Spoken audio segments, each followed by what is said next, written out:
Hello, everyone, and welcome to the YouTubeModel Builders Thursday Night General Hangout. Thursday's Hangouts are for the general discussion on mile railroading that we all can set a topic to discuss for the night. My name's Johnny Reb from Southeast Rails. Thursday's Hangouts are the proud sponsor of the YouTubeModel Builders, the eMag, YouTubeModel Builders live show, and the Tuesday night presentations. I want to thank everybody for joining in tonight's show. I guess I better turn the Q&A on so I can see if anybody's asking questions. Just want to tell you to go to the YouTubeModelBuilders.com. There you can find the schedules for the Tuesday night hangouts and the live show. You can also sign up for the e-magazine, so when it comes out you get notified. And that's a PDF, so you can download it, read it at your leisure. JD and his crew does a great job on that. Tuesday night hangouts are every other week now. So, yeah, we had one this week, so next week they're off. We got Gino, the Gino show. We have Barry and Mike Dettinger's tech show. Dude will be in, a few times throughout the year doing shows also, and we also have Troy in there too, doing a few shows also. So, be sure to check the schedule, see who's got a show and what their topic is for Tuesday night. Well, we got a few people here on the panel. Yeah, thank you, Phil. I see it's working. Yeah, Phil. Yeah, he's a little under the weather, so won't be talking too much tonight. Andrew's here, and he just went through some outpatient surgery yesterday on sciences, so he won't be talking a whole lot tonight either. We got Jason. He's a little under the weather, so. Boy, we're a rough bunch. Yeah. Yeah, and got Andrew, so I guess Andrew and I are going to be doing the song and dancing for tonight's show. Let's see what we got here. Must use Q&A tonight. Thanks for doing the show. All right, Dwight. Don't want to talk with us, huh? Okay. I'm going to tease you about that. But if you got any questions for the viewers out there, please type them in so that we see about getting them answered for you. If you got any comments, type those in also. We certainly need the comments tonight. I'm running on a wing and prayer. But yeah, I was just wondering if anyone out there that's in the Q&A has anything to do with laser cutters. They got any opinion on them or advice? Well, if the professor's in the Q&A, I'm sure we'll hear from them.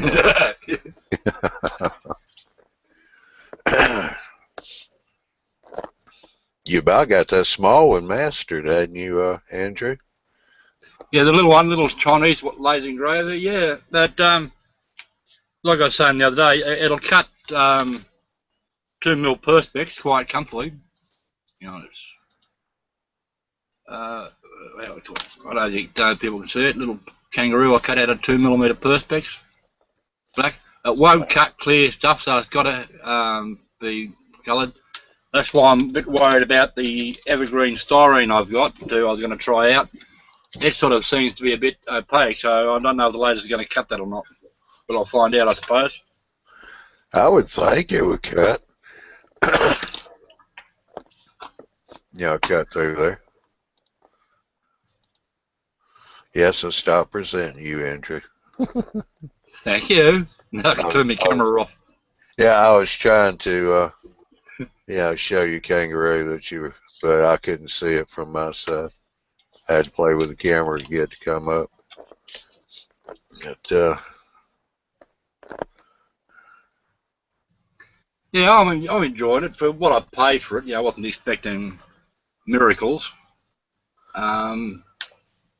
but it's reasonably accurate. So we'll see. Yeah.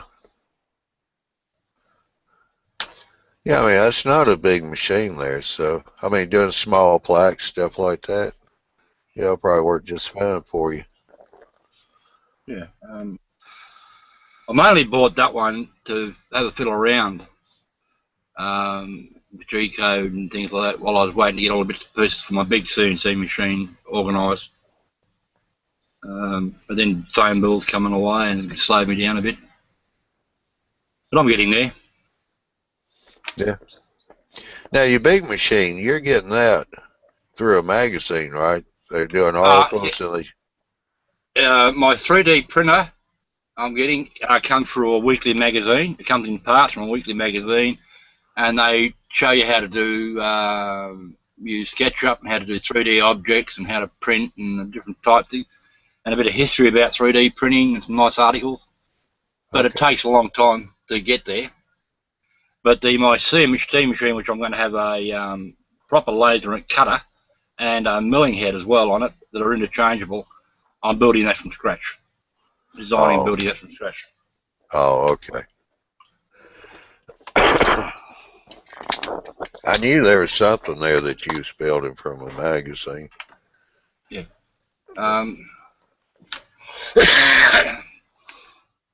I might even figure out a way of putting a detachable 3D printer head on the other one as well, so I've got one machine that can do the lot. Yeah. I just Your wife posted a question up here for you, Andrew. Can you make windows, doors, building parts, etc. when you get 3D going? should be able to, but not really N scale. I'm an N scaler. They're I think just a little too fine for the 3D printer. I should be able to do it with the laser cutter,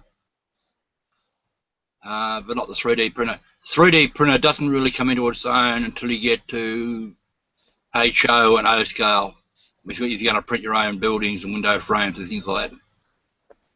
Well, the more industrial size 3D printers, I think they can do some in-scale stuff, but the resolution still isn't there for the 3Ds. No. Yeah. I mean, simple stuff like barrels, brooms, tables. Oh yeah, you could probably do a lot of stuff. Yeah, because the girls that are here in Georgia that have a 3D printing company, they're doing stuff like that for in scale, but they do a lot for HOS and Lionel and G scale. Yeah, I did see a YouTube video, and I lost the link and I haven't been able to find it since. A guy actually uses the laser engraver. It won't cut metal, but what he does, he spray paints it black, uses the laser engraver to burn the paint off where he wants to etch, and then he etches brass windows and things like that. And you get apparently a very fine detail in end scale. So Yeah, because you ingest the laser beam, right? yeah, the one I've got, you set up to a focal point so you can get a very, very fine burn. And then depending how deep you want to go, it's depending how fast you have that beam travel across the job.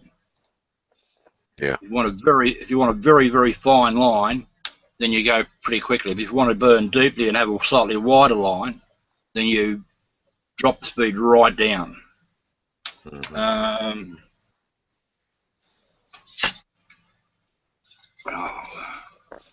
Now, when you're doing cutting, about how big of a cut would you say that is? I know you do I know you do everything in millimeters. I mean, how wide is the cut on that laser that How you fine a use? cut? Yeah, I mean, how wide is it when it goes to actually cut through? When it's cutting through like that 2 mil, is that cut, say, an eighth of an inch wide or a 16th of an inch wide? Oh no, you're looking at 0.1 of a millimeter. Oh, okay. Right, 0.2 of a millimeter. That's how wide the cut is. It cuts out. I haven't got anything here that I can actually. Yeah, don't know how well it's going to show up. That the DD at the bottom, that's one of the scout letters names. That's done by just going backwards and forwards. But the actual logo, right, that's actually line drawn, which means that the laser actually follows the shape of the letter, whereas this one just goes backwards and forwards. That's one technique I used. Here's another technique doing exactly the same thing. Now you'll notice that the logo is actually on there, the lines are actually thicker. Okay. All I did was slow the speed down, how fast it went. So it actually had a bit more time to actually burn a slightly wider line. Okay. So if you want to cut out styrene, if you get the focal point exactly right, and it takes a bit of fiddling around to set it up, but once you've got it set up, that's it, you don't have to do it again. You can cut very fine lines. So if you work out, you can cut a line through a bit of styrene like this, and it's 0.1 of a millimetre wide. All you do is you offset, instead of telling it to follow the line, you tell it to cut on the outside of the line, half the width of the tool. So just to give you a rough example, say my tool was 1 inch wide. Yeah. Right. I'd actually offset it by ½ inch. So the line would be there, and my tool would be there. Yeah. So I'm offsetting it by ½ inch. Mm-hmm. That way, that edge is spot on where you want to be. Yeah. But with a laser, you're talking 0.1, 0.2 of a millimetre, which I think is about, what, 10, 12 thousandths of an inch? Probably, yeah. Yeah, you get down to 0.01, you're talking centimeters, so. Yeah. There's 10 millimetres to a centimetre. There's 25.6 millimetres to the inch. Work it out from there, folks. Yeah. Yeah. Oh, yeah. I just want to let the viewers know the Q&A is up and running, so we'll be glad for you to make comments or ask questions in the Q&A. As you can see, we got a few people in the panel, but they're sick or just went through some outpatient surgery, so nobody's talking too well except Andrew and tonight. So, and I know you don't want to see either one of us break out into a song and table dance. Don't let some of us have to step up and talk if there's a risk of that happening. Yeah, but one advantage about it, Andy, is the way you're feeling, mate, at least some of us now have a chance to say something. You better believe it. You got all the opportunity in the world right now. Now, I'll be back on my feet solid soon, and you won't stand a chance against me, though. Yeah, I just worked it out. 1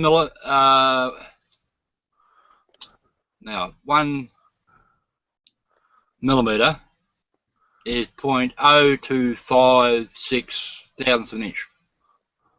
I think that's right. 25,000. Yeah. Okay. Yeah. Small. Well, I mean, it's an eighth of an inch. I mean. No. Yeah, I know. When I was doing steel work, boy, it used to drive me crazy when customers give us measurements in the millimeters, and I was trying to convert them out. But once I got my CNC lathe, it didn't matter. I just get it all programmed, and I just program it in millimeters and let it run it. That's one thing I used to hate at school, because we did the imperial system. We had fathoms and furlongs and links and chains and all this sort of stuff. Yeah. And I said, then you had the standard fathom, then you had the imperial fathom, then you had the standard yard and the imperial yard. And, Oh yeah. We don't use any of that in the use of imperial measurements. We use foot, occasionally inch, foot, occasionally yard, and miles. That's about it. And you had 22 links. 20. Yeah, they had so many links to a chain, and so many chains to a mile, and We have them. them in the Imperial system. We just don't use them. Well, Mr. Dwight, the big question is, have you worked on that caboose anymore? Or been able to? Yeah, are you ready to give up? Just do HO. Just do HO scale or what? I think this caboose he's working on is N scale. I know, that's why it is. That's why I'm saying, after working on that a little while, don't you want to just convert to HO scale full time? Yeah. That's how you do it. Anybody who's thinking about going to N scale, you give them a laser etched kit, and you say, here, build this. And then when they settle on HO, everybody can be regular. None of this crazy N scale business. Right, Andrew? I said N scale is normal scale. HO stands for horribly oversized. Oh, right. What's O scale? Ugly. Y'all, it's not ugly with an O, but alright. Well, what about those people that build in T scale? That's ridiculous. But I'm telling you, some of the most impressive layouts I've seen have been Z layouts. They run like a charm, man, for just running. Now, you're not going to switch and operate in Z scale, but doggone, the scenery is impressive on the Z scale modular clubs. What, they don't have turnouts or anything for Z scale? They do, but can you imagine trying to I mean, N scale can be a little bit testy when you're trying to do switching operations. A well-done N-scale layout may run okay, but like I said, it don't take much to knock an N-scale car over, you know? HO scale, you can muff into it with your skewer a little bit, and it'll be fine. N-scale, man, you knock that thing flying, and you're playing hockey instead of trains. Yeah. That's only because you're a clumsy fella. That's right, we're clumsy fellas. Yeah. Well, I guess that makes a lot of us clumsy people, but But try to Z scale. I mean, N scale's doable. Z scale is great for just running trains. And if you want to lay out where trains just run, and numerous trains at one time, because even in a small area, you can have quite a few very long Z scale trains running. And if you want the scenery to massively overpower the trains, like the Canadian Rockies or something, where where you really want it overpowered, Z scale is good for that. But if you want to really operate trains, you have to consider N or higher, and operation is key to me. And most people who are very serious about truly operating, are HO scale or higher. I reckon the best layout I seen was one of the clubs at the Brisbane train show. They had a HO layout, modular layout, and in one corner they had a carnival, and in that carnival they had a T scale going round and round in a circle with some HO figures glued sitting on top of it.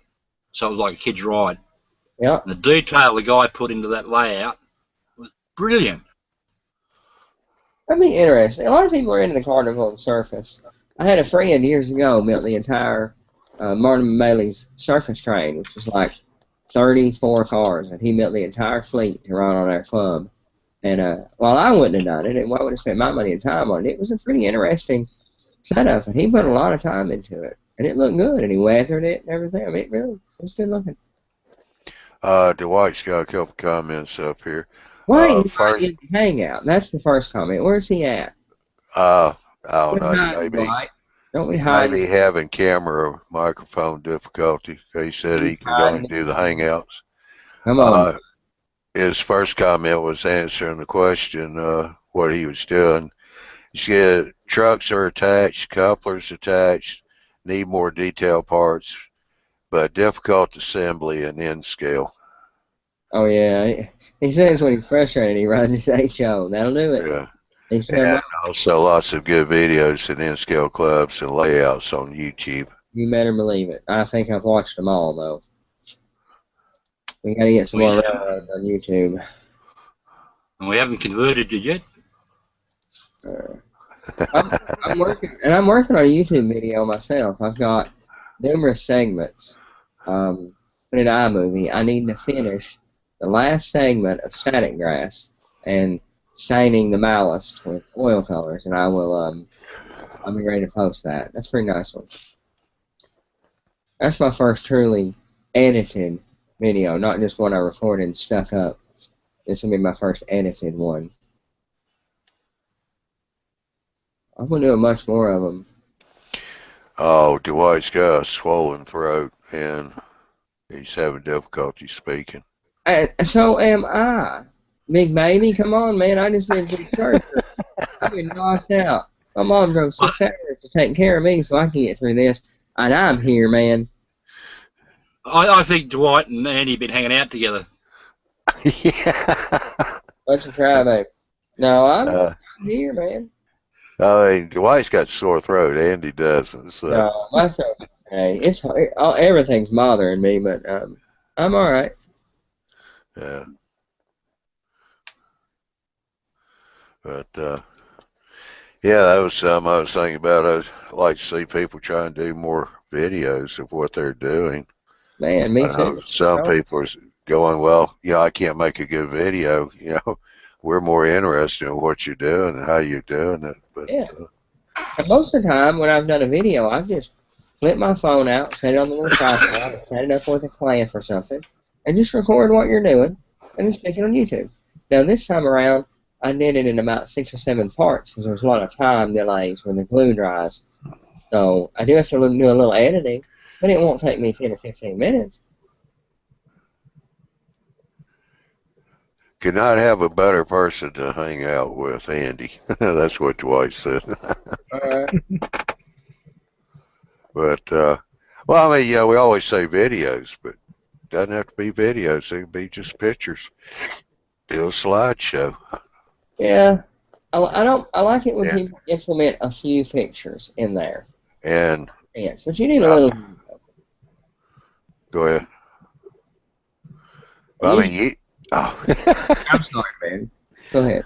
No, I was just going to say, I mean, you don't need a video editor because YouTube's got a pretty decent free video editor for doing either videos or a slideshow still. As long as you don't want to do voiceover. Yeah. And for my video that I'm cutting, I done all the video without any voice because my voice was messed up. And my voice is still messed up, obviously. But in a few days or a week, it won't be. And I'm going to do the voiceover for my segment. And I may use a few pictures. I like a beginning, maybe a few pictures through the process that are more close-up than your video is showing. Pop those close-ups in, and then show the end result as a picture.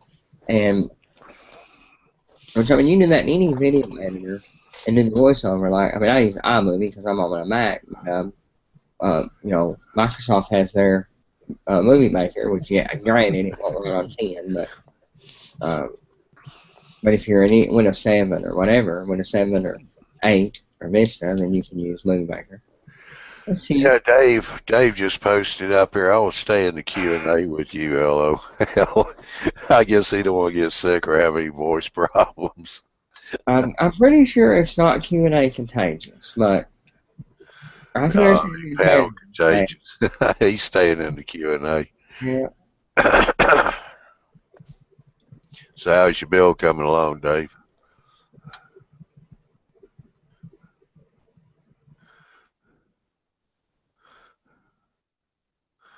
But that's going to be interesting to see when Dave gets that going at steel mill. Hopefully he's doing a few videos here and there or pictures of it as he's doing it. Yeah, man, I'll at least take pictures as he goes along. It's too easy this day and age. Just flip your phone out, take a picture, do a little work, take a picture. Yeah, Dave said real good. Well, I got the last of my bits and pieces from Troy today, so the next couple of days I can start making some points. Yeah. That should be interesting. Did you buy his turnouts, or you just bought the tools to make them? I bought the tools to make it, and he also threw in a lot of pieces so I can make quite a few turnouts to start with. You got your tabletops ready for the layout yet? No, the parts are on order. I'm just waiting for them to arrive. The guy that I buy the tubing from. He's out of stock of the size I want, and he was very kind. He said he's going to give it to me at a reasonable discount because I have to wait, because he said it's not economical for him to buy bits and pieces. He buys the whole container at a time. He's just going to wait for the container to arrive. Yeah. How are you planning on building that? Are you building an open frame or a flat top table? It'll be a box. You're going to build the whole thing in those levels so you can slide them under each other and all that, right? Yeah, just think of a big workbench that's totally enclosed. It's got door at one end. I can just slide the module out, put one set of legs down, and then hook it onto the other one. So they're basically still nothing in the dry if it did ever rain down there. Yeah, it'll be in the dry. Yeah, Dave said he's working on his coke ovens right now. Hey, are you making those from scratch, Dave? There's a few companies that make resin castings, or are you doing early coke ovens like brick coke ovens, or are you doing modern steel ovens?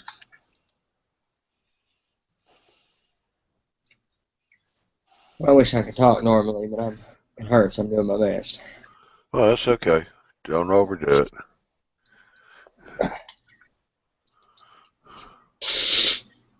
Oh, I'm getting along.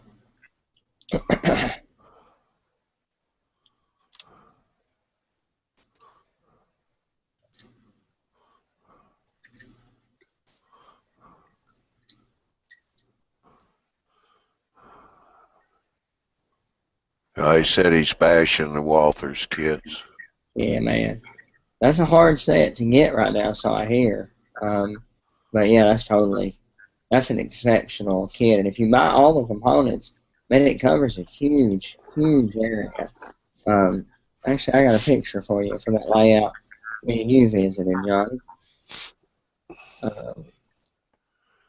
Where Norm is doing the steel plant with all the,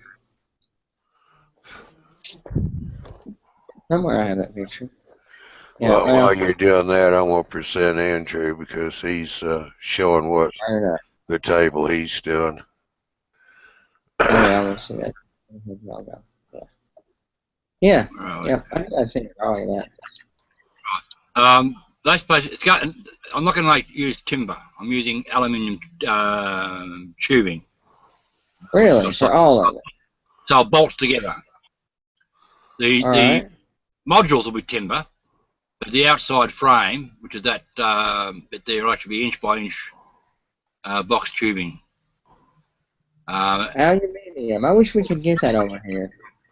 I hear good things about it. All we got is aluminum stuff, and it's not near as good, I don't think. Andy, I adjust my glasses with my middle finger. Of course you did. Thank you for that. I rarely deserve one of those, but that one was worthy. The top will actually be a workbench. So when I want to use a module, I just pull a module out and stick it on top. And then the other one. Set them both up. The other one will slide out and hook on the end with a couple of legs down. Sure. Dave put up, but going to try to backdate them. Yeah, I've seen that. The Walters kit, I think, is more appropriate for the late 60s on. If you're going to try to target the 50s or something, there's some things that are a little too... you want to present me for like 11 seconds?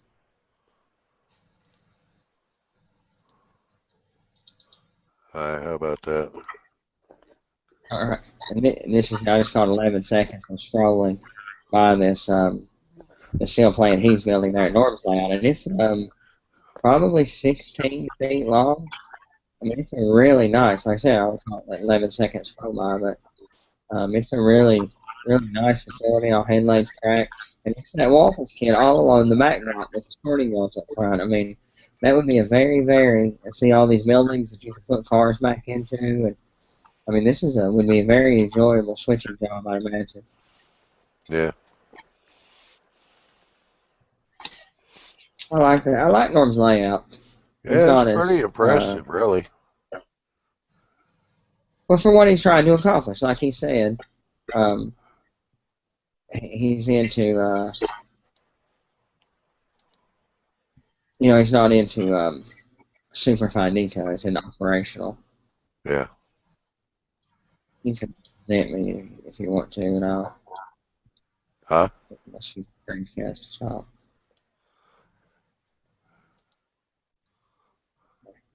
Yeah, I presented you. Yeah, for a nice layout, an operational layout, this was exceptionally nice. He focuses and cares a lot about operation. I do too, but I'm definitely more for less focused on critical operation and more fine scale modeling, more photographic, genetic modeling.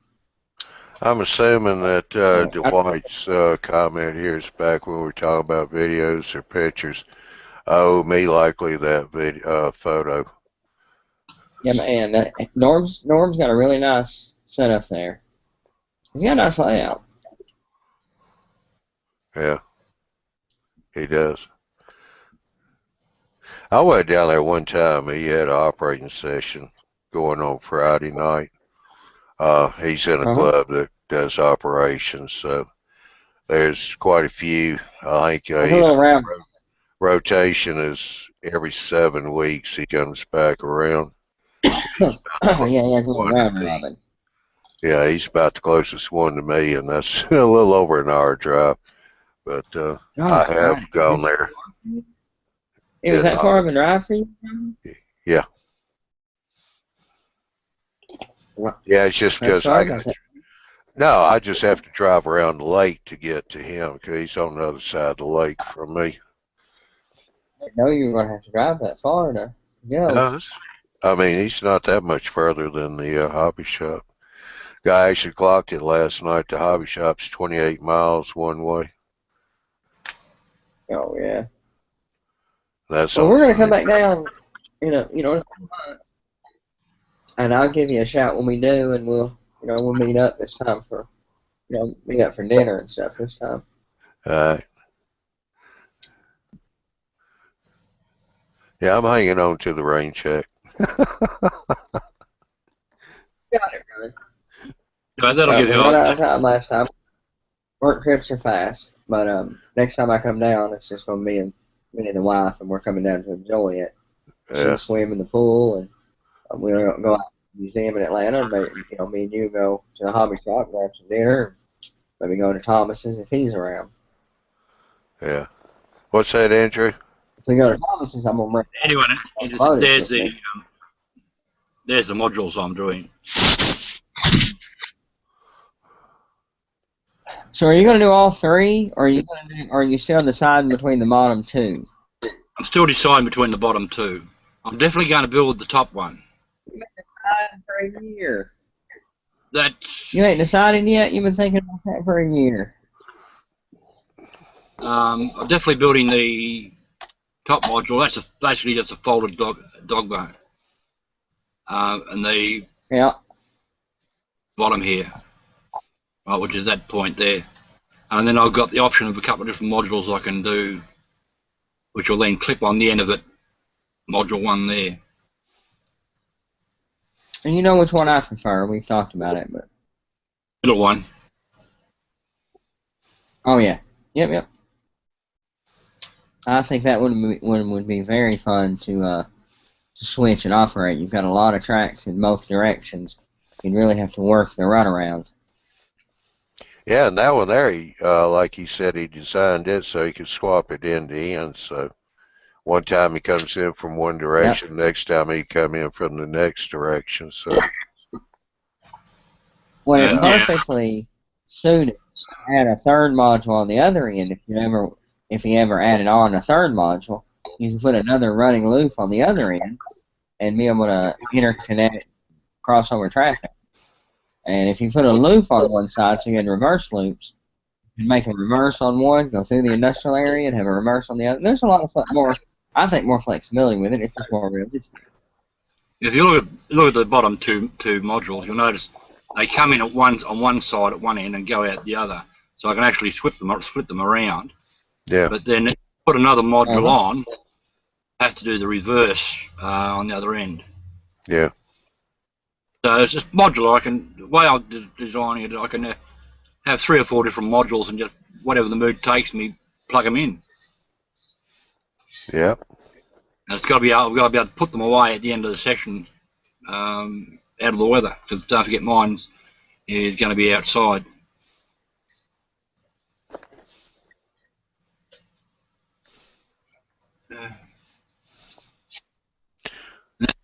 Drawn using SCARM if anyone's interested. I FPS with SCARM. I try to use it, but I'm much happier with Extract CAD myself. Oh, I Each fiddle their around own. with CAD too. I do my rough idea of what I'd like in Extract CAD, and then get it in the auto mode and actually run some planes on it, so I get the feel of it. Then when I'm happy that the concept is right, I then move it into SCARM. You can't cut and paste Is that it. easy? You got to actually redraw it in SCARM. You can't Yeah. cut and paste it. Then to render what it's going to look like. Yeah, Like to see. 3D. Is it easy to pull Extract CAD into SCARM? No, you can't do it. You've got to actually start from scratch and redraw it. Once you've got your layout, That's a pain. Yeah. track plan basically laid out, you can then go into SCARM and redraw it, get it to fit the model you want, and then do your Yeah. In this top photo here, I don't know if you can see it or not, where I got that viaduct, or whatever you like to call it, a bridge. That was originally just going to be full, and it was going to be 2 tunnels, but I realised the tunnels that were going to be underneath were just too much, so I made it a viaduct.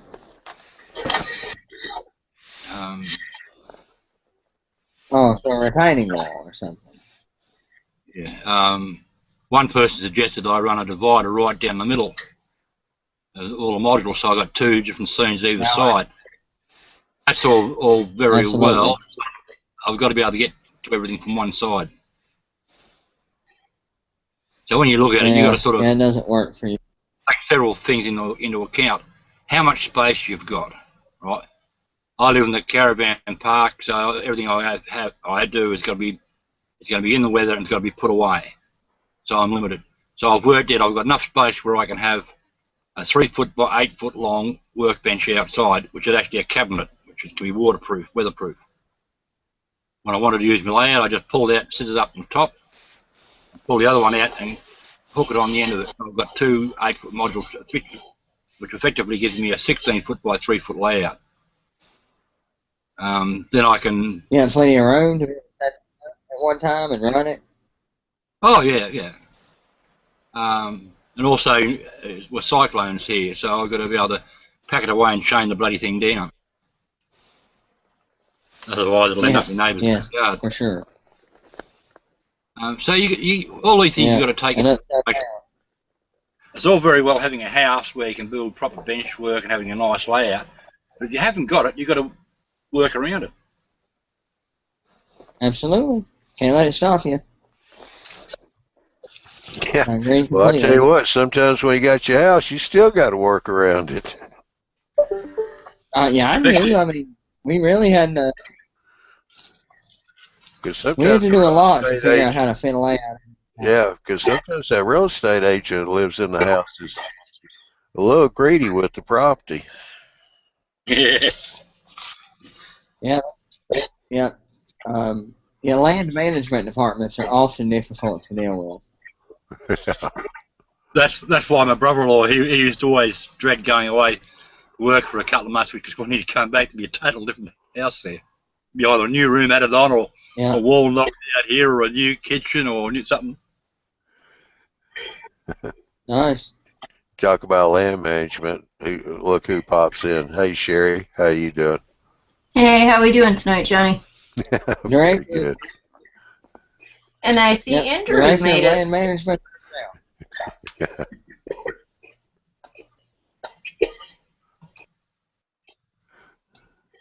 Hey, Dave joined us on the panel. How you doing, Dave? Hey, how you doing? Hey, Mr. Dave. Hey, Dave. Hello. Hey, I got a question. I don't know if Andrew's done with what he's doing. I was looking for the accelerator for the CA super glue, whatever you want to call it, and it says it's made for APS adhesives. Is that correct? Okay. Nope. Yeah. Nobody could tell me. Should be. Yeah. Well, what I found. Yeah, what I found online is it seemed like it should, but nobody at Hobby Lobby could tell me if it was the correct product. Yeah. They don't know. They don't have a clue. But the only type of glue that you can accelerate is siren and adhesive. So if you buy an accelerator, it has to be for siren and adhesive. Yeah. To my knowledge, that's what I know about it. Dwight said hello, Sherry. Hello, Dwight. He's in the Q&A. He won't join us. I don't know why. He's a bit under the weather with a sore throat and probably laryngitis.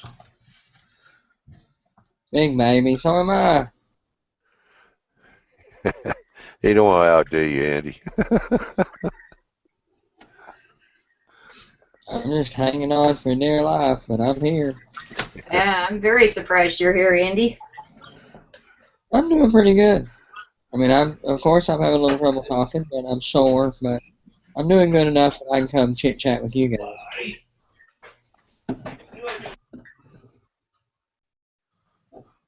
I was out of commission a couple of days, but I missed y'all.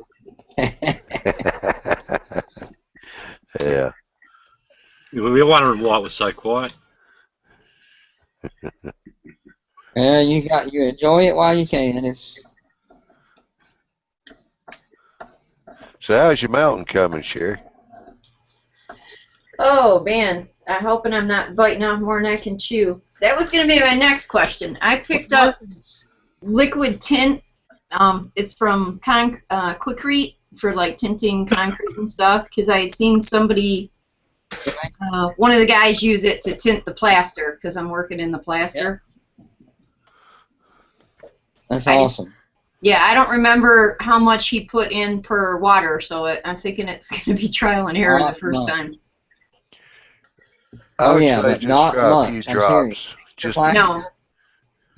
Yeah. I'd try say 2 drops, and then yeah. 2 drops. I don't have anything that's going to do drops. No. This was a 10-ounce 2 bottle. drop. I know. You need like a little eardropper.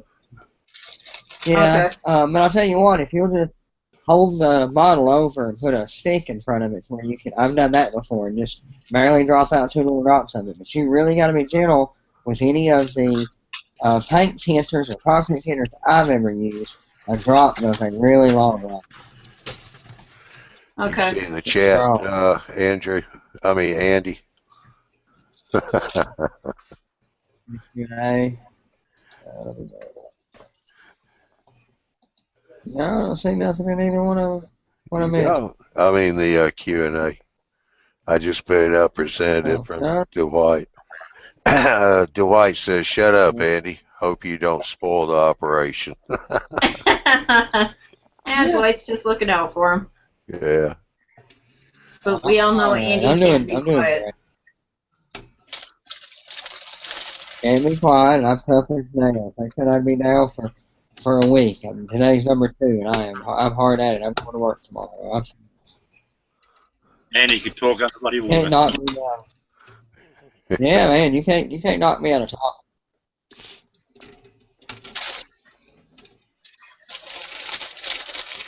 So are you gonna put? I'll have to get starting to do something.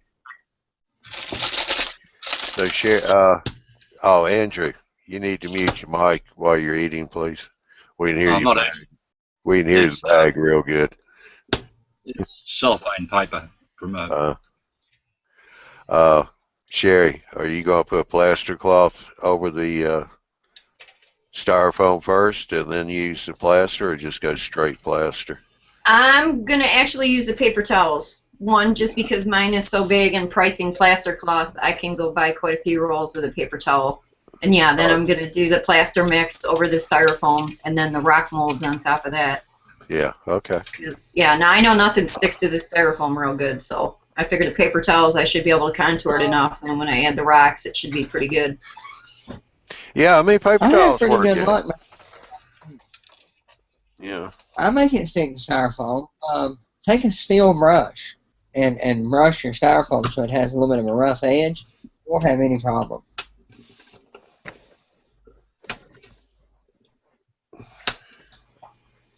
Yeah, I've hit it a little bit with that Sure Foam rasp I got, and that does definitely help. Takes the shiny off it. Oh, man. Yep, that's it. That's all it takes. Sherry DeWash's toilet paper. Oh. Yeah, I've seen that, but man, I don't want to buy stock in the company. It is a cool, I mean, it was cool how that one guy over in Europe did that for the water, but yeah, my mountain would take forever. Yeah, actually, Well, that's you how know, all of his mountain scenery, actually, but he's using white glue as a hardening agent, not plaster. And paper towels hold plaster better than toilet paper will, so. yeah. Actually, Dave was using used dryer sheets, Sherry. Yeah, I haven't been saving them though, that's and it'll take me forever to get that many dryer sheets. I'm like, yeah, I don't want to waste the whole box on one load. Yeah, but you should be saving them from here on out so you can use them, but paper towels for now will be fine. I've done a lot of scenery with paper towels. Yeah. What I used for years and years. Now I've swore off the plaster, but up until then I always used paper towels. I don't know what you call those. They're like a Chuck's White type thing. They come in a big roll. Tear them off in, say, foot square bits. I cut them into strips. They're like an industrial. Sort of stuff.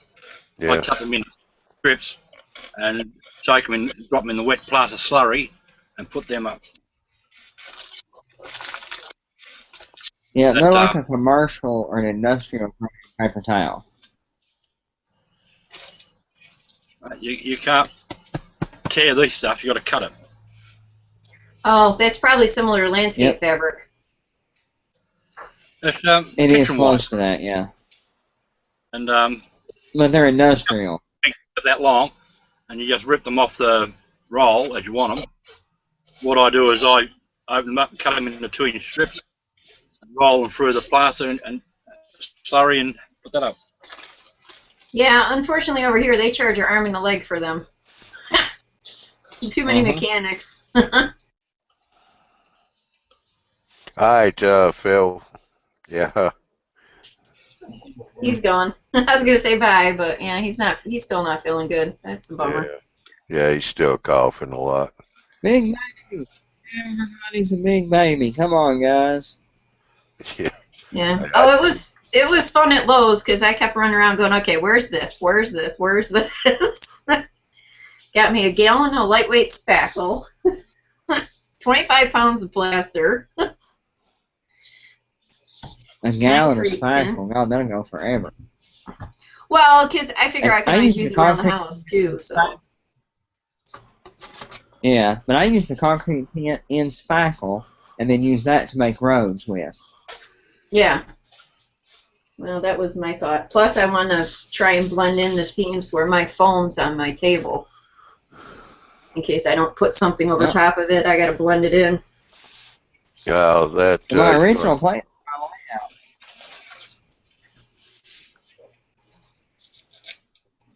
I missed that, Andy. The original plan on my layout was to shape all the foam to the right shape and use just a little bit of lightweight spackle between the layers. That's all I was going to do. And doggone, that took me forever to do the first 3 foot. And that's when I found the ground goop. So now I still use styrofoam, but I just roughly shape it and use the ground goop to get the final contour, using a little bit of a thicker layer of ground goop instead of trying to get the styrofoam exactly right and just use the spackle to fill layers and sand it. It just took too long that way. Oh yeah, no, this is just going to be where it's going to be flat, where I'm not going to have any contours, where I can't use the goop. Because like I talked to you earlier, I do have all the stuff for the goop too. but it's where I may have like a road or Absolutely. something like that that I got to cover that seam. Absolutely. Perfect for that. And that's why I say it would be my preferred method for scenery. Is when you get in the mountains, it's too much work to get it accurate enough. But you're going to use the plaster. Yeah. Well, that, and I'm kicking around using it to sculpt the trunks of the trees too, because of how you got a little bit of work time with it. Thicken my trunks up on my trees. With scenery good? No, with the speckle. Because once it hardens, I can. Yeah, you have paint it. some work time. Yeah, it doesn't. Spackle doesn't harden to a really hard consistency. I've been using wood putty for my tree trunks, but by all means, try the spackle and let us know how it works. But wood putty gives me a long working time, and it's really hard when complete, and it holds front detail. Like if you take the back of an X-Acto and carve in some lines on it or something, it holds that detail like really your well. bark would be. Absolutely. Yeah, And I got a tub of that somewhere. I'll have to go dig through my stuff. That I do have is wood putty. Yeah, wood putty, and a lot of people use modeling clay or air dry modeling clay too. That's what a lot of the Europeans use. But I liked working with wood putty better than the clay. Well, yeah, because that gives you a good 25 minutes of work time. Yeah, that wood putty, though, if Absolutely. you've Yes, had it's it a for long a work. while, it's going to be dried out, and you'll have to replace it. No, I just got this not too long ago for something else. Yeah. Plus, it's Well, what I do is pour water on top of it, and then when I want to use it, I just open it up, pour the water off the top, and then use it, and then put water back on top, so it has a good moisture seal. That'll make it last a lot longer. Oh, okay. And it doesn't, the water falls down into it, or diluted or thin it. It just holds a good seal on the top, keeps it moist. So you just open the tray up, pour it out, pour a little bit of water off the top, and right back where it was, as moist as ever. yeah, because it won't soak in unless you mix it up. So that's a good trick. I'll have to remember that. Because yeah, mine has dried out a couple times, and I just go buy another. But I only get the little containers, so they're not much. And I'm on I don't know, a quart of it or something, pretty good sized container. It lasts me a while, and that's why I decided to put water on top of it. You can do that for some paints and stuff too. Pour a half-inch of water on top of them, and then it'll hold a good moisture seal, and then you can pour the water off before using them. But only some paints will hold that without diluting your paint. So Probably wouldn't be acrylic paints since they're water-based. well, no, I know oil. Right, I know oils. You can pour water on top, and then pour the water back off top to keep the moisture seal. But anything that's hard, like drywall compound, you can put a layer of water on top of it, and that stuff's horrible for drying out. You can buy like a 5-gallon bucket of this stuff for a few dollars. If you'll pour an inch or two of water on top of it, and just pour it off when you want to use it, it'll last a really long time. Huh.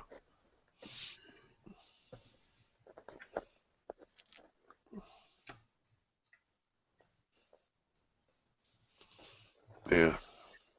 Anybody in the Q&A there? Got any comments or questions? Besides Dwight jumping Andy. I'm just picking on him. He knows it's all fun.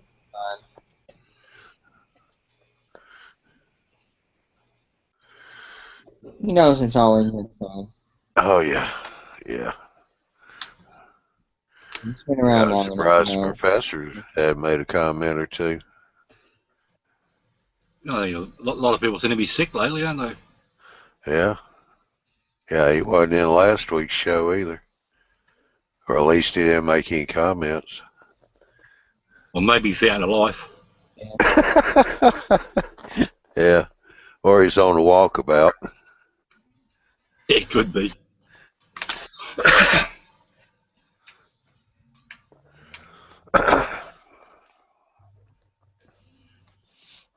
Yeah.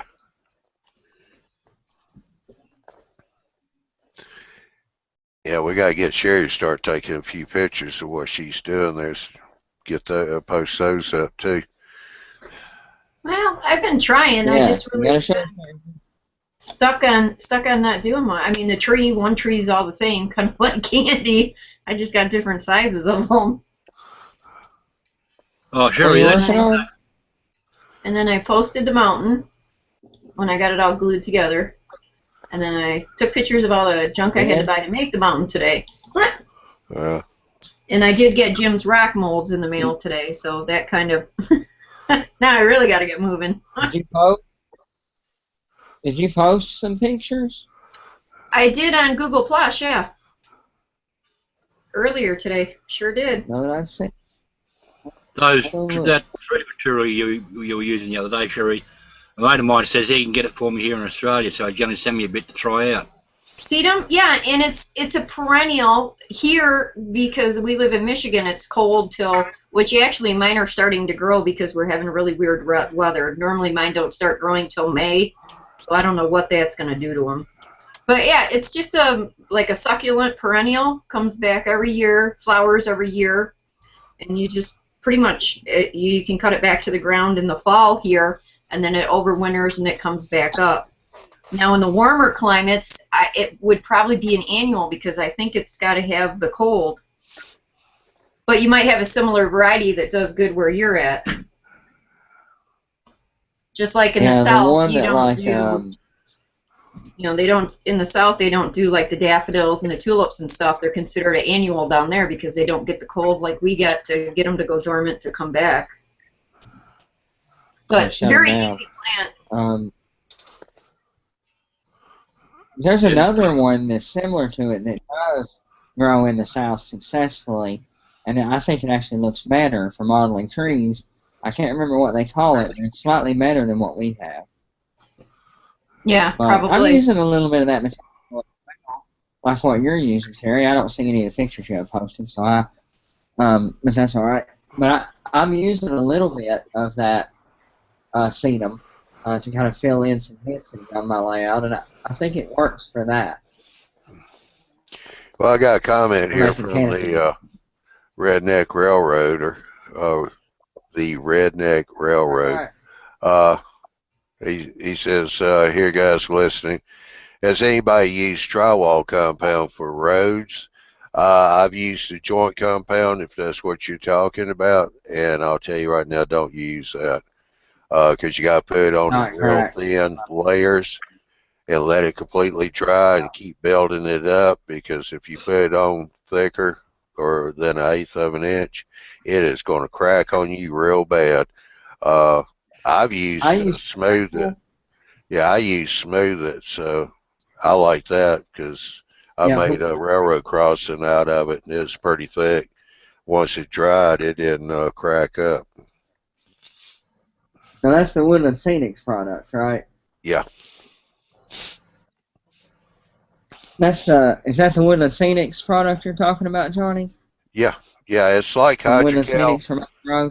Yeah, it's like Hydrocal, except it has a longer working time than Hydrocal. It doesn't dry out quite as quick.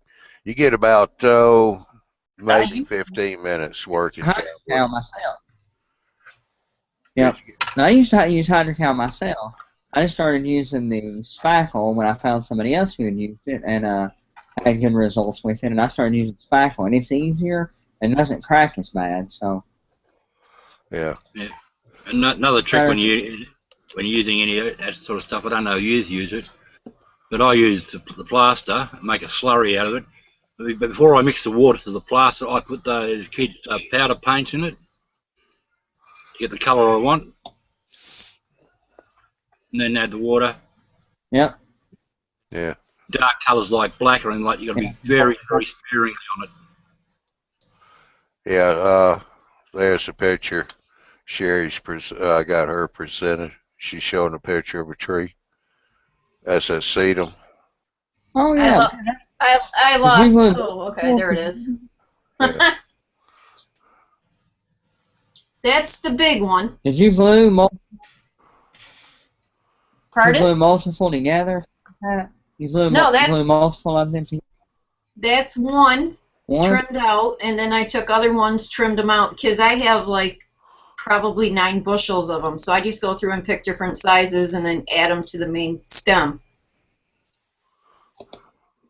Oh, So, okay, yeah, that's what I thought you were doing. Wow, all yeah. right. Now, I've That makes tried sense now. taking 2 or 3 together, and they just don't. It looks funny. You get one big clump. So what are you gonna?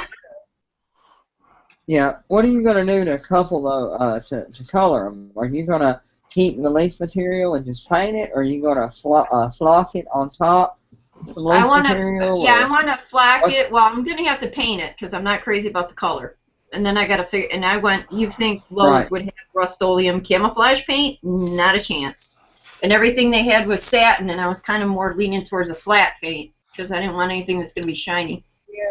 So I got to go to the No, but hobby. if you're gonna come, it's hard to get flat spray paints. The camouflage paints are a rare breed, but they have a light green in that camo color that doesn't look bad if you're gonna flock over top of it. Oh yeah, no, my Ace Hardware had them. They're just, like $2 a can more here. I went to Lowe's thinking, okay, they'll have it, and they had every Rust-Oleum can imaginable, but the camouflage stuff. Because I figured like the green and the gray, because I really want to paint them brown. They're not really brown. So. Are you gonna paint the front color too? Pardon? You're gonna paint the trunk also, right? Yes. Yeah. And then flock or leaf the trees, which I'm working on. A couple of the places are out of the. They put the super leaf on sale right now, so pretty much every color is out of stock. So I gotta. Well, just a few minutes ago, ordered an order from Selkirk Leaf, which I like better. And for you being an O scale, you really ought to look at Selkirk Leaf. They are a much larger leaf material. So the Phoenix Express leaf material is just too meticulous in size. It's really quite small, and it's good for background trees at HO scale. But I use the Selkirk even at HO scale, and in O scale, see, it's kind of fine. Whereas Selkirk, if you can tell the difference in these two, so this is the fineness of the leaf flake from Scenic Express. This is the medium size from Selkirk leaf, and they are quite a bit larger particles from Selkirk leaf. So especially in O scale, but even in HO scale, for the foreground trees, I find that Selkirk leaf is much better, much larger consistency. And this is the fine from them, not the fine, but just the fine. But if you get the standard, it's even larger. And for you in O scale, you should get that. But I've got a nice looking sedum that I've been trying to figure out exactly if I could use. This has been my experiment plant. Looks like what you're working with, not bad. But I think we should try a little paint on her. With some leaf. See how it works. That and thin out the flower heads. I've got those real tiny little curved scissors that I went through and I snipped out a lot of the flower seeds to try and make it look more like a tree and less like a big clump on the end of it. Oh, yeah. Which is like you takes a long time. But it looks better. Yeah, Dwight did post up here that Sherry did post her pictures of the materials she bought today. Well, so he did see the post. He's got me blocked. That's alright. I can deal with it. I'm a big boy. You're not blocked. I got you. I don't know why you're not seeing it. I'm just messing with you. Yeah, I blocked you. Andy can't see anything. Yeah. He's supposed to be home recuperating. That's right. This is the best recouping you can do.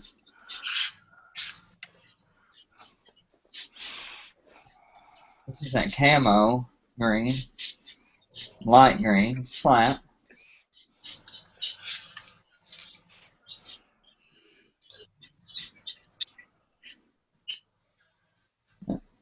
It's green, pretty damn green. Or doggone green, whatever. Yeah, another spray paint you can get if you know a florist. Go and ask them for the spray paints they use for the flowers. Uh-huh. They're a matte. And they come in various colours.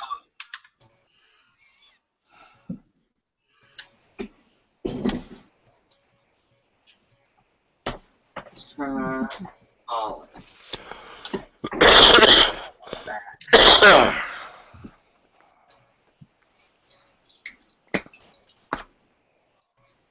wonder if I should paint that truck though.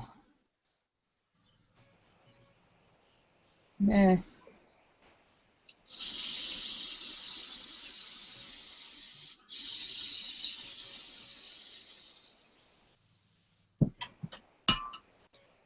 I see you're in a well-ventilated room.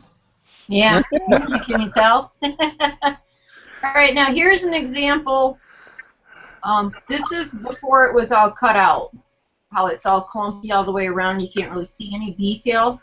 Uh-huh.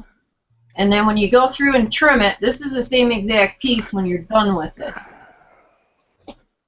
You know, thin it out, make it look more like branches and not so much like, you know, I mean, you can go through and knock the seed pods off, but I figured if I'm going to flake it, I wanted something for them to stick to. That's going to be trial and error till I get the flake here to figure out how I want to do it. Ah, that looks good, right on top of the flowers. I'm happy with that.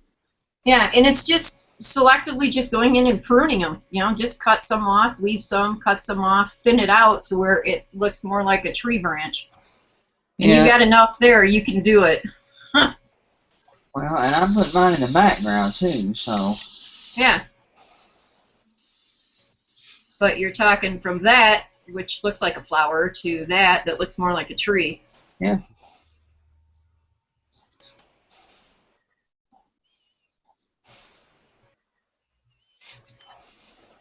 And like I said, that's what's taking the most time with these trees. It's just every flower head thinning it out so it looks a little more like a tree and less like a flower. But it's worth it. Yeah, there's no way to make a good-looking tree quickly. Not that I've found, and I've tried, obviously. That's the flocking on it. Hang on. Oh. That's a nice color. Here, I'll get rid of me. Alright, now I got you presented, Andy. So you're not seeing any of the flowers. You're seeing just the leaf flake. No, and that's, yeah, and that's the thing. And that makes an okay tree for canopy trees. Like, yeah. I have a, well, and I'm not going to be neurotic like you. I'm like, if it looks good enough. That needs some canopy trees in them to fill in some big wide spots. So let's put a canopy tree in.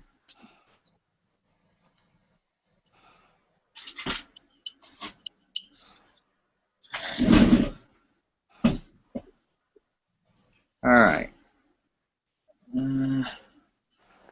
Why don't you put tree in first before you start moving that camera around? Yeah. Let me drop my camera a second anyway, because I'm about to climb on a ladder, and that's not the best video, so. Yeah. Okay, Andy. The audio's not very good either. I know it. I know.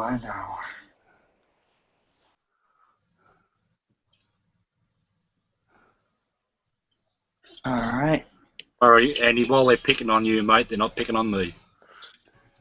So there, it just fills in canopy. It just fills in that hole.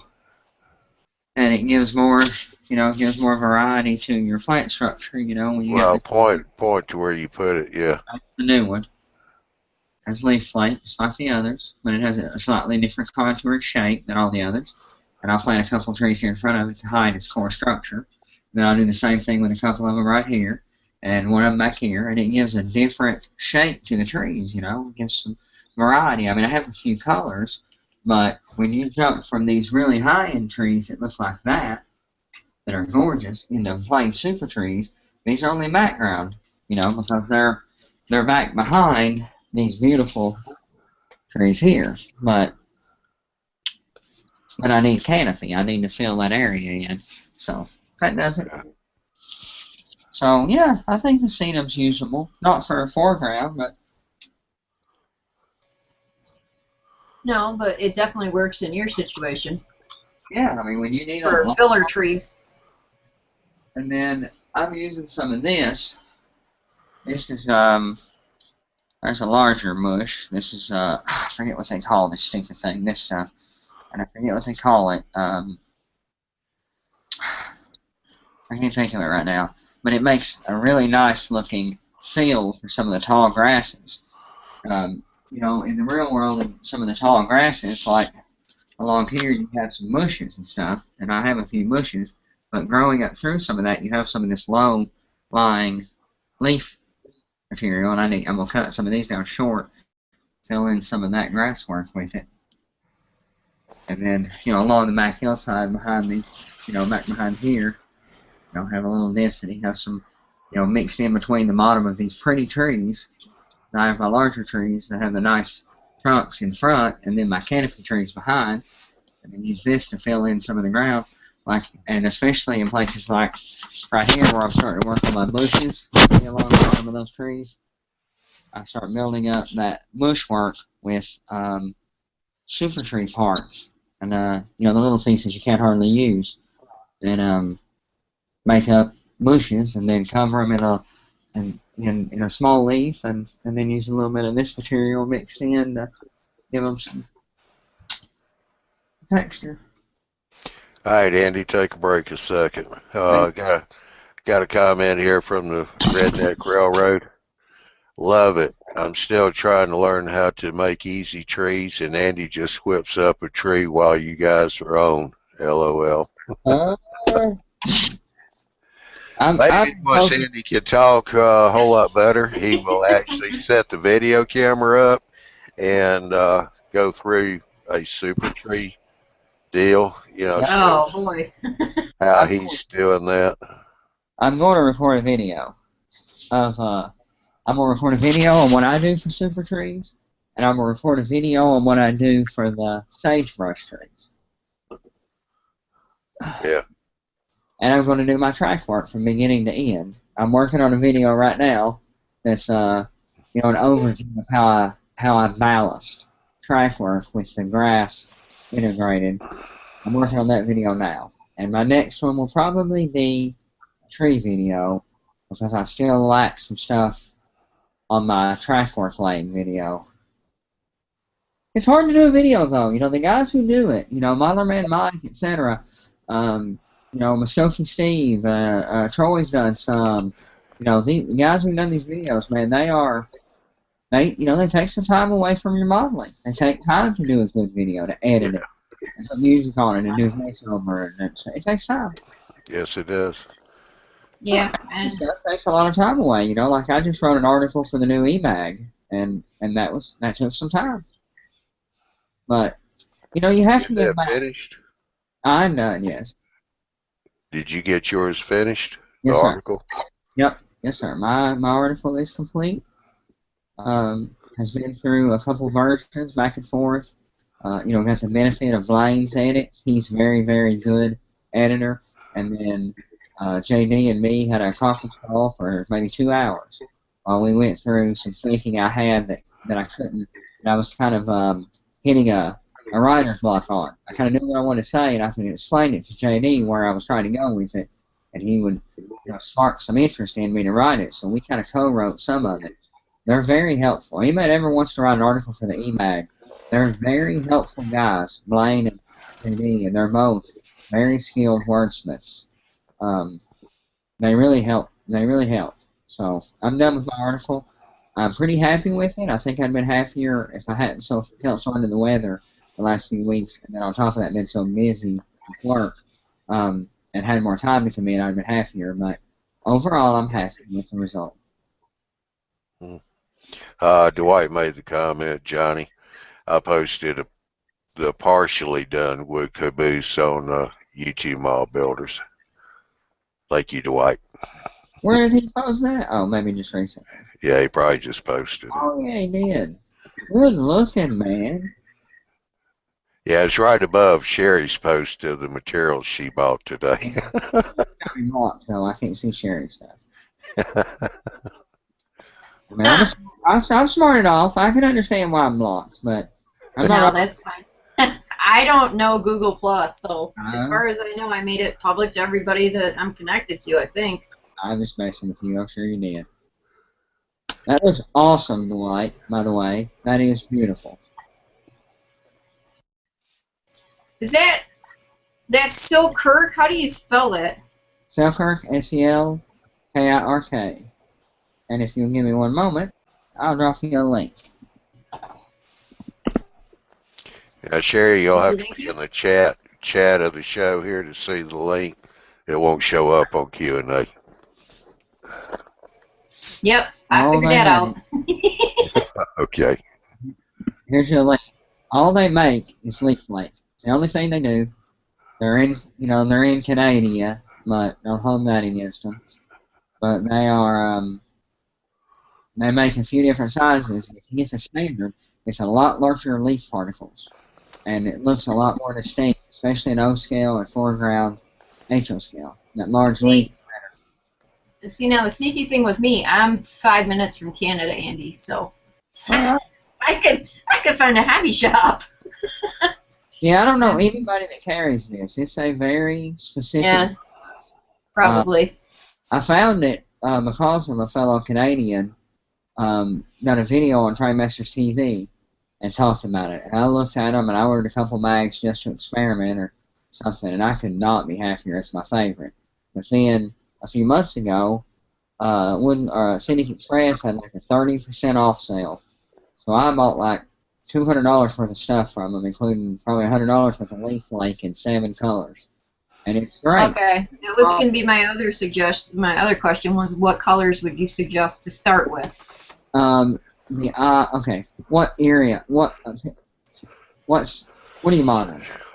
Sorry, what are you modeling? Don't matter. See, I'm freelance, so I can model whatever. You're modeling a particular time of year. What time of year are you modeling? Probably late summer, early fall, because I'm thinking about putting some color in some of the trees. Okay. Stay away from anything greener below the medium green. The light green is very yellow. The spring green is yellow. I would stick with dark green, and maybe I would stick with medium green and deep green, so you have a few varieties, and then get the autumn colors, the autumn gold, autumn orange, autumn red, and you're going to need the dry brown. Also, I spray paint a lot of them after I have them made, so I use some of the dry brown. That's what I use on my vines. I use the dry brown, and then I spray paint on top of them to mat them down some. So I like that for my vine work. I use the brown. If you're modeling fall, you're going to have a few brown trees and a few bright colored trees. And if you go in there and order one, they have a 425 bag.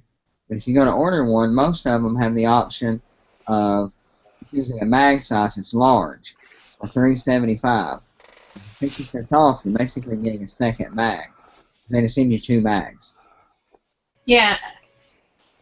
Yeah, that's what I was just looking at on their website. That's cool. I just ordered 3 double sets just a minute ago, $30 or something. So I have some leaf flake for my foreground trees. And I used to use Super 77. And to make a regular super tree, I will use that Super 77. But on my foreground trees, that Super 77 leaves a haze on everything it touches. So when it gets on the trunk, it leaves a haze on the trunk that I don't like. So I use hairspray for those trees. And I just lay on the hairspray. And then put the leaf flake on and then lay on the hairspray after. Yeah, and I got a lot of that too. So, like I said, I've been picking stuff up. It's just figuring out a color.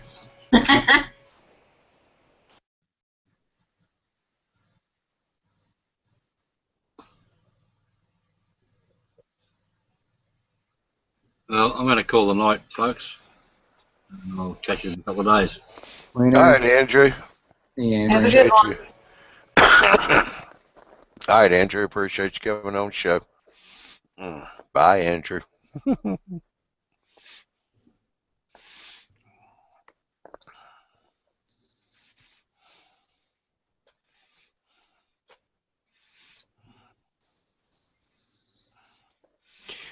Well, anybody out there in the Q&A have any more comments or questions?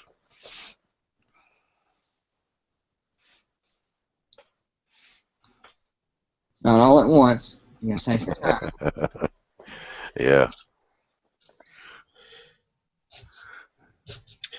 Andy, that picture of that steel mill that you put up earlier, who modeled that? That is Norm. What's his last name? Stencil. Norm Stencil. And if you look on YouTube, Brandywine and Benedictine is his model railroad. Brandywine and Benedictine. Benedictine. Yeah. Yeah, I call it Me and Me, and he has some. Here, let me just go find you something.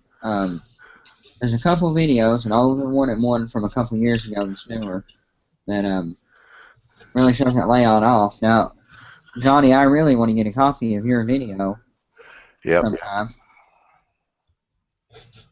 I've been a little busy lately, but I will get downloaded. Oh, yeah, just sometime. And if you search for Brandywine and Benedictine, actually, let me just share my screen. If you search for Brandywine and Benedictine, you'll find some pretty good choices, including Arthur Houston went down in 2012, and may have won too far, and then we just posted this one, which is more. Some of these are more recent. He's pretty involved with TCS, so he, of course, all of his locomotives have TCS sound in them,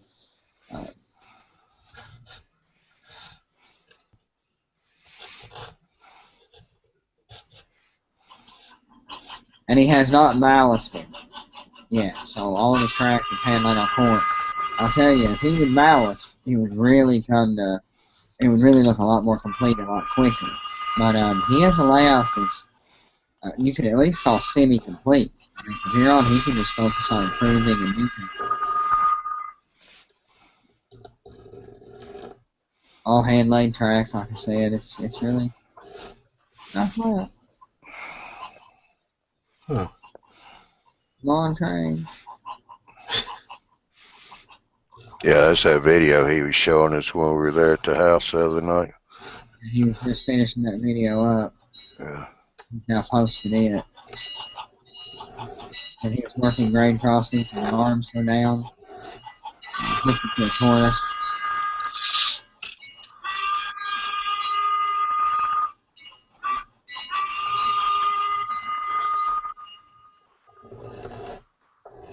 You guys talk over it. Now keep talking. It is a nice layout. And I shot some video of it, but I know this will shock you guys, but I was somewhat busy talking. Odd, but I didn't cut a whole lot of video. Johnny walk around on the whole layout, so he'll come through for us. We'll all have some chance to look at it. It's a nice layout. Loop-to-loop staging. Has a nice operating branch line too. That's a good thing to implement. If you don't have a lot of room, it's hard to model just mainline operations. Those trains go by so frequently and fast. So a branch line is a really good way to get a lot of operation in a small team. See, he's got the arms. Dwight's got a few things up here. Best place to buy detail parts for all scales. I guess he's looking for a good place to buy detail parts. He said my local hobby shop was out of many things. Oh yeah, they don't carry. Detail parts are too hard. You got to get online.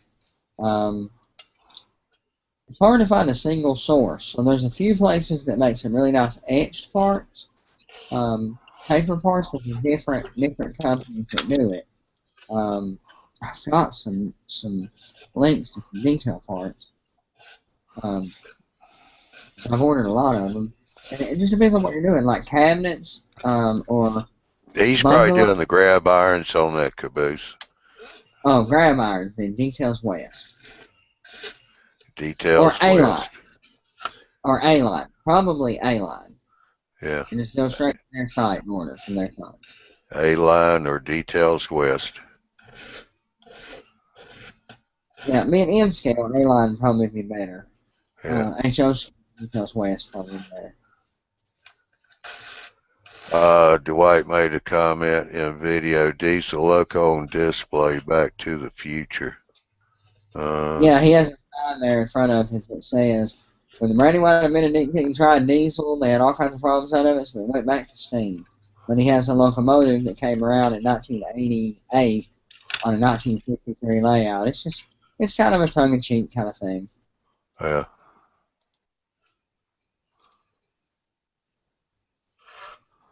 He's not hardcore serious. He's trying to enjoy, he just built a layout. He's focused on the enjoyment of it. He's not, obsessive detail fanatic. I mean, he wants to be like that. That just makes people crazy. Yeah, Dwight said good, thanks. Yeah, fun. Nothing wrong with having a little fun. He has a dinosaur over in a creek on the other side of the layout. He's got a dinosaur. Yeah. Eating on a tree limb. Yeah. He's just having some fun with it, and not a thing in the world wrong with that. I'm really obsessive with what I do, but having fun. Ain't nothing wrong with having fun. Don't tongue-in-cheek joke about things.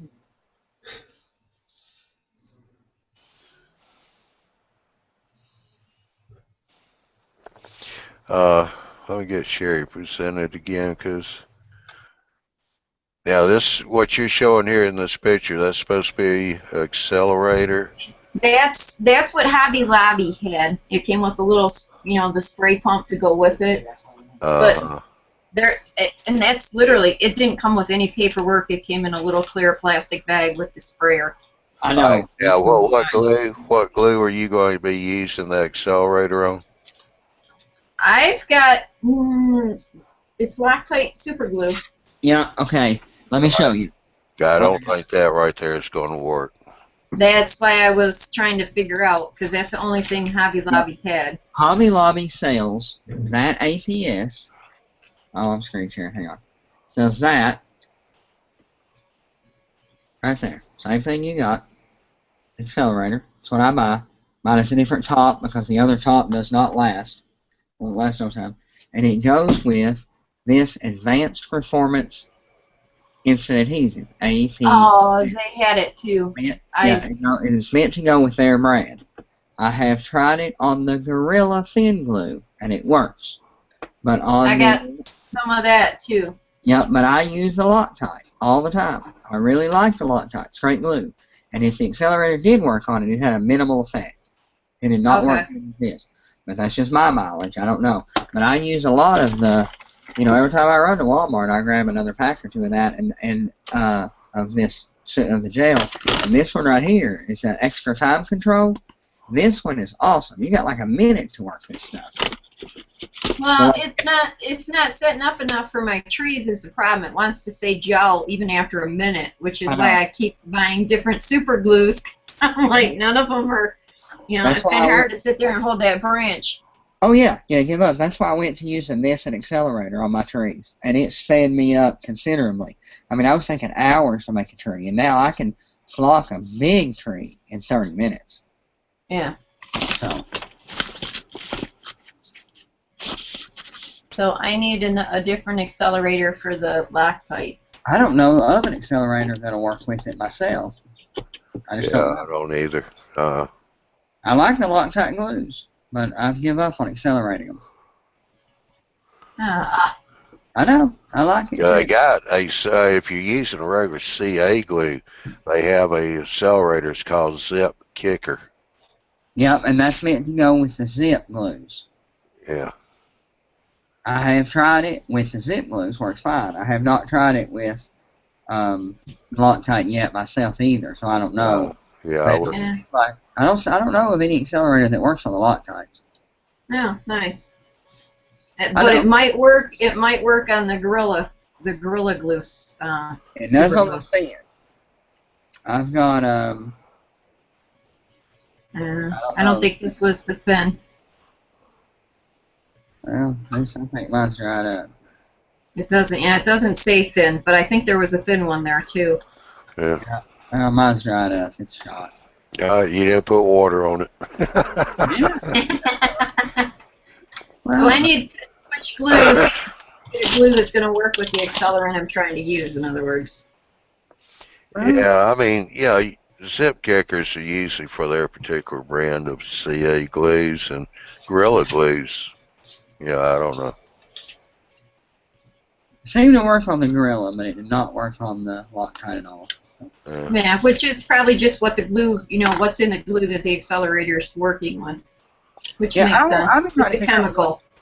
Yeah, I've been trying to figure out what accelerator is. I mean, why do we have to buy these little bitty bottles that cost so doggone much when it feels just like a machine oil of some kind? Oily. Yeah, Dwight posted white gorilla glue and ask. I'm not Yeah. sure about that.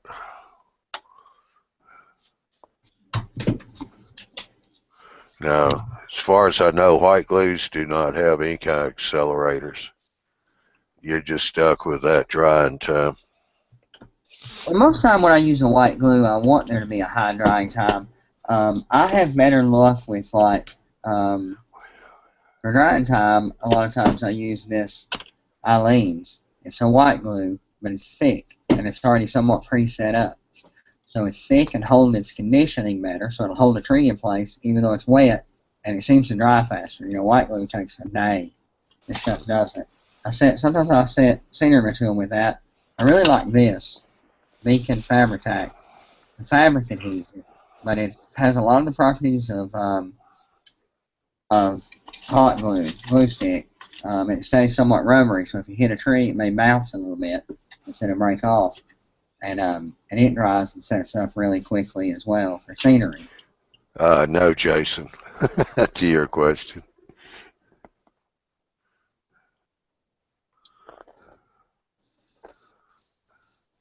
Well, go for it, Johnny.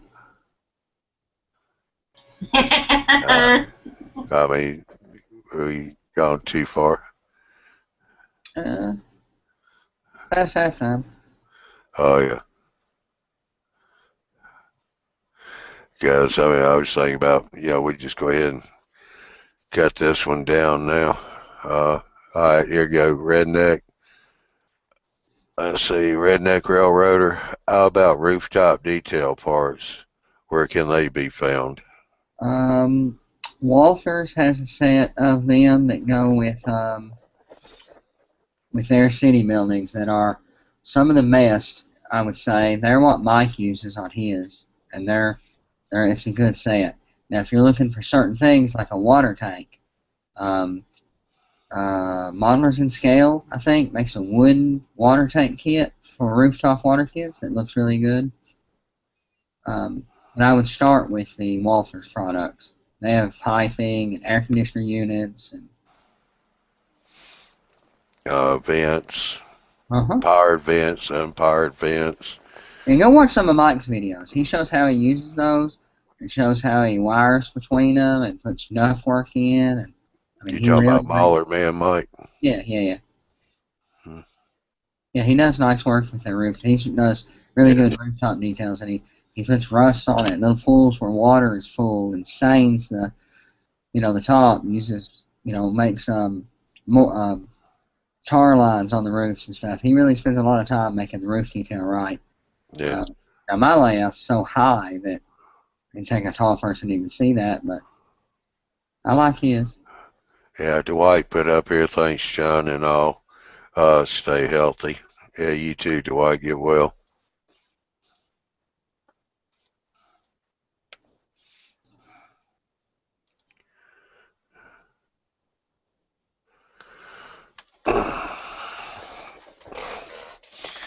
Well, has anybody else got anything they want to chew the fat about, or? I'm too tired to chew fat, brother. Yeah. Yeah. My mouth's too sore to fight that battle, so. Yeah, because you've been talking a good bit, and it's only been 2 days after your surgery, so. Yeah, he had it yesterday. Yeah, I think you're going to be paying for it probably tomorrow. That's what everybody says. I'm gonna try to go to work tomorrow, but. Yeah. The Redneck Railroad said, well, do thanks. Well, do thanks. Yeah, so he'll go check out Walters. And there's a lot of places make some of those detail, but Walters is your generic startup. And when you want some specific details, there's a bunch of places that make some things with water tanks. Yeah, I guess we need to figure out some way of doing a list of that kind of stuff. And Somebody's working on that. They've been talking about having a place to put recommended manufacturers and website links on the YouTube Model Builders webpage. yeah. Well, I'll tell you what, I think we'll just go ahead and call this one tonight. What do y'all think? Yeah, I'm tired. That'll be fine. Yeah. Jason, I've been fighting headaches and all that today, so. well, let's throw the new kid under the bus. Sherry, you want to go start a after show hangout? Oh, thanks. All right. Hopefully I can figure out how to do it. Of course you can. Yeah, I knew that was coming. all the world in you. Well, it seems like all the Michiganders are the ones that do the after shows, and Jim's not here tonight, so you know. Yeah, so you have to pick it up. Little sister. That's right. All right, for those on the panel and in the Q&A, Sherry's going to see about starting a after show hangout, so go check the communities page for that, and come on in, join in on the show, the after show hangout. They're a lot of fun to do too. So, with that said, I think we'll see about getting this one put to bed tonight. Y'all see that right there? Did I get it presented? Yeah.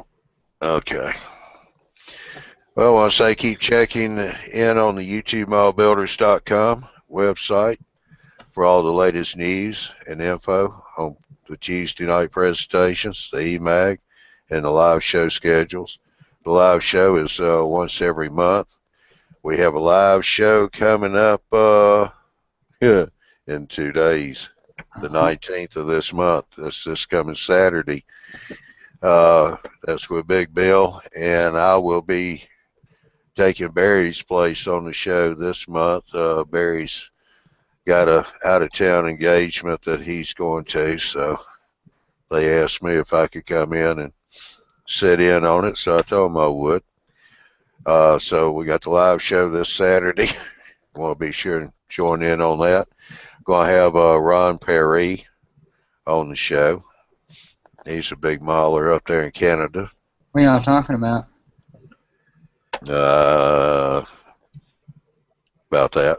Oh, yeah? All right. Yeah. I'm not exactly sure yet, Notice to that. be honest about it. Yeah. I just know Ron's going to be on the show. We also have the eMag, which is bi-monthly, comes out every other month, and that magazine is coming out this week. I think it is. It's going to be out any day now because he was in the final stage. Yeah. All right, so that should be coming out any day now, as Andy said, and look for that notification. I've already seen this month. It's really good. Yeah. Tuesday night presentations are now every other week. We had one this week, so next week we will not have a presentation. There will be another one after that. So be sure to go to YouTubeModelBuilders.com, check the schedule for the Tuesday night presentations, see what that one's going to be about. The next one has Miles on it at another layout visit. That's next month. Uh-huh. Yeah, that's next month, but we still got another Tuesday. We got another Tuesday night in this month. Then we also have the Thursday night general hangout, which is each week as well. You know, same time, same channel. And anybody's welcome to come in on the panel here.